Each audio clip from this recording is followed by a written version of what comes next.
Hi there, it's David here. I thought I would share a very interesting model with you today called the format. I've been in adult education for over a decade now, and I've worked for major global organizations on some projects which were budgeted at over $4 billion. I've also worked for management consultancies, governments, and even a casino at one point, which was very interesting. And I've had a great opportunity to see the different types of learning and the different types of teaching that they use in these organizations. On top of that, I'm a trained NLP master practitioner and a trained trainer of NLP practitioners. And I'm also very passionate, as you may be aware already, about helping people build their confidence, get their clear direction, and learn effective communication skills. And I think this format model is fantastic to address, certainly, all of those areas. So to start off with, the reason I've chosen to deliver this is it's a really important method of adult education. And if you cover these 4 learning styles when you teach people, they'll actually get your message a lot more effectively. Plus, each of us have a primary learning style. And if we don't address one particular learning style when we're delivering a training or just delivering information, then we're potentially missing out on a large group of people in our audience. So, moving on, the format system has got these 4 segments which work on these 2 axes. Just a tiny bit of extra information here. This section here at the top of the axis is more feeling oriented. This is people who want to feel out the information and kind of connect with it. Compared to here, on the lower segment, it's think. So this is people who want to think about the information, who are not so fussed about how they feel about it, but just want to think. Over on this side here, we've got do, which is people who like to actively take part and actually do something with the information they get. And over here is watch, or I'll write it over here. And these types of people, they like to actually just listen to the information without necessarily taking action. So starting up here in the first segment, we have why. Why people their primary question is why. So they want to know, why am I in this presentation, or why am I listening to you? So when you're addressing the why segment of the population, who, to begin with, they are the people who will switch off the fastest. So if they haven't been given their reason why, they don't understand the relevance of why you're teaching them, then they'll switch off. You'll notice earlier I've already explained a few reasons why we're going to talk about this, so hopefully you why people out there feel I've addressed that. So the why people, they actually take up 35% of people as their primary learning type, their primary learning style. So if you don't address why, the reasons why you're delivering the information in your presentations, you're potentially missing over 1/3 of the audience, because they'll switch off and not listen to the content, which is what most people spend their time doing in training, is delivering just the content. Interesting thing about the why people is they love discussion. They're very much people types of people. So they're interested in people, they're interested in ideas, and occupation-wise, they would probably be in HR or counselors or therapists. They want to understand why things are happening so they can help you deal with it. The next segment, oops, I believe it's here, is the what people. And what people, they want the information. So if you know De Bono's 6 thinking hats, this would be the white thinking hat. This audience is 22% of your audience who have a primary learning style of what?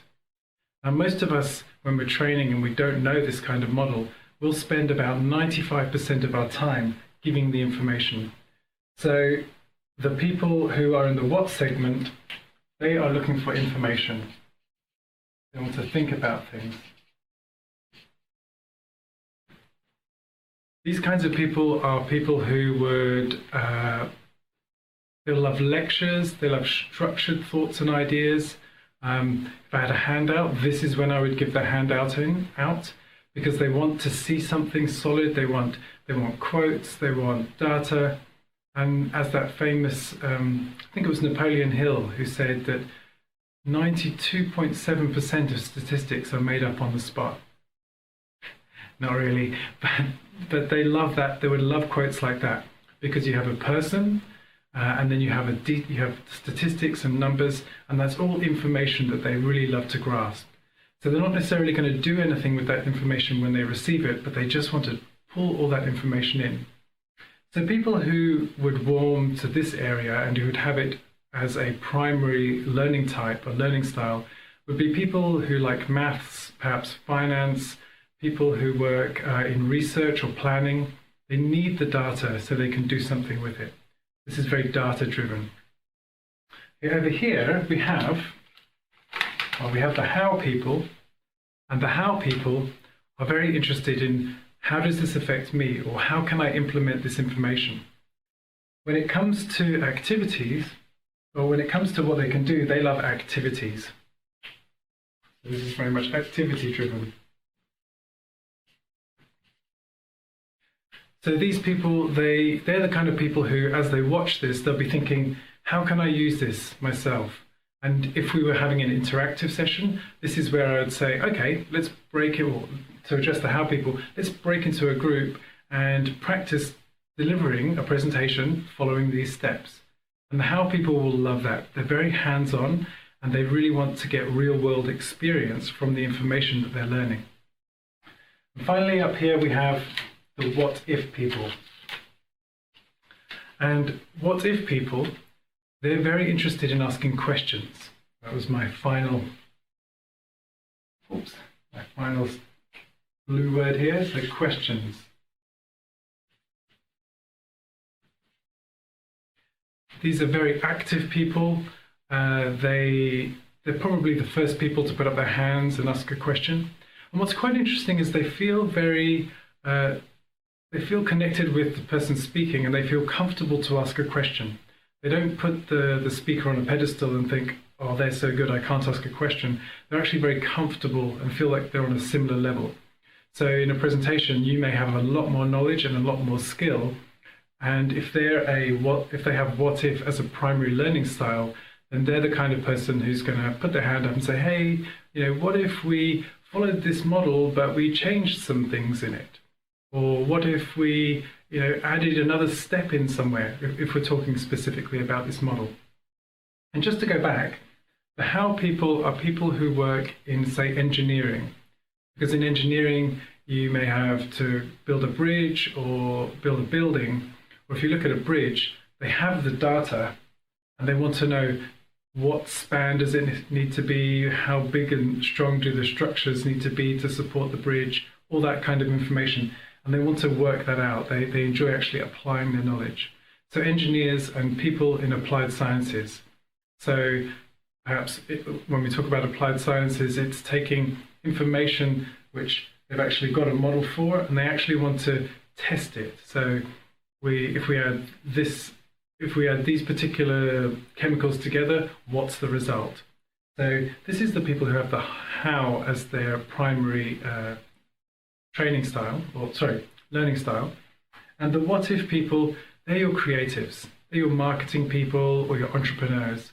They're people who are looking for, okay, if we're talking about marketing and I have a particular marketing campaign, well, what would happen if we changed the headline on our advert? Or what would happen if we gave 50% off instead of 40% off? That's exactly the kind of question a creative or a marketing person would use. I have a couple of other squares here, which I'll just remove to show you. So them and you. So from a training perspective, this is you speaking a lot more. This is them interacting a lot more. So here, I would actually ask the audience questions. So I've just delivered, I gave you the why up front, I've just delivered the what information, which is all of this. So now to address the how people, I would say, how could you use this in your life? How could you use this to deliver information? And I would wait for the audience to actually give me some responses. And listen to those responses. And that could be a form of activity and an interaction. And again, that will be them speaking, not me as the presenter. And finally, with the what if section, I've said we've just had a bit of a how session. I've asked a few questions, you've answered some questions. Then I would say, okay, does anyone have any questions for me? So in this section, I wouldn't actually ask questions to the audience, I would wait for questions from them. Just a tip here is, if you are using this process, have a couple of questions up your sleeve, because sometimes people need a moment to feel safe to ask questions. So for example, now I'm going to ask myself a question which the audience potentially could ask me. So I'd say, what if I wanted to use this information in a written format? And I would say to them, well, it would work perfectly. In fact, I know people who, in their blogs, they'll use exactly this format. For example, they've come up with a new idea, they want to share it with their audience, they'll explain why they think it's a really interesting idea, then they'll explain what the idea is itself, then they'll ask, how can you use this in your life, and maybe give some examples of how they can use it in their life. And then the what if section is often the comment section at the bottom of a blog or at the end of a video, which will allow the audience to actually interact with them. So just to recap, the format is a four-step process. This is a cycle of learning as well, by the way. The format is a four-step process or cycle of learning, which addresses the four primary learning types that we have as individuals. By following this, we cover the greatest amount of people, cover the needs of their learning requirements, and we get our message across and get the most effective results. Anyway, I hope you found this interesting. If you do have any comments, please do post them below. I'd love to hear your comments, and hope that's been valuable for you.